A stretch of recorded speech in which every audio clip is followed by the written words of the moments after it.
ଆଜ୍ଞା ରଜଦୋଳି ଗୀତ ତ କଟମଟ ହବା କଥା ଆମ ମୁଣ୍ଡ କଟମଟ ହେଇଯାଉଛି। ଏ ଦେଖନ୍ତୁ ଇଂଲିଶ ବହିରେ ରଜଦୋଳି ଗୀତ ଇଂଲିଶ ବହିରେ ଦେଖନ୍ତୁ ଏଠି ଅନେକ ପ୍ରକାର ଭୁଲ ଅଛି। ରଜଦୋଳି ଗୀତ ଦେଇଦେଇଛି। ତମ ନାଁଟା କଣ? ବିବେକ ପାତ୍ର। ବିବେକ ପାତ୍ର। ଏଇଠି ମୁଁ କରିବି।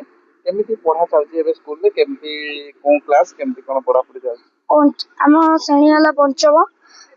ଆମର ଇଂଲିଶ ବହି କାଢିଦେଲା ଓଡ଼ିଆ ଅକ୍ଷର ବାହାରିଛି।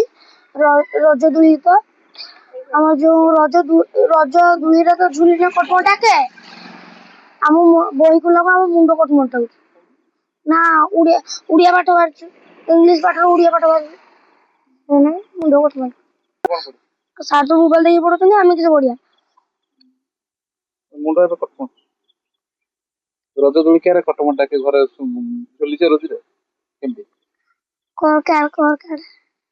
ଏବେ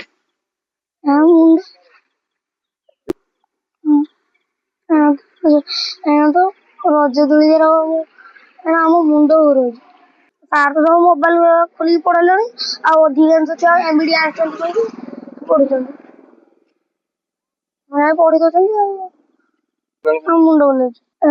ରଜ ଦୋଳି ଝୁଲିଲେ ମୁଣ୍ଡ ଘୁରାଏ। ଏଥରକ ତ ବହି ଖୋଲିଲାକୁ ସାର୍ କଣ ମୁଣ୍ଡ ଘୁରଉଛି। ପଢିବା ପାଇଁ ଏଇନା କେତେ ଟେନସନ ଲାଗୁଛି? ବହୁତ ଟେନସନ ଲାଗୁଛି। କାହିଁକି ନା ଇଂଲିଶ ପାଠର ଓଡ଼ିଆ ପାଠ ଦେଇ ଦେଇଛନ୍ତି। ବିବେକ ପାତ୍ର। ବିବେକ ପାତ୍ର। କୋଉ ବହିରେ କଣ ସବୁ ଇଂଲିଶ ଗୀତ କେମିତି?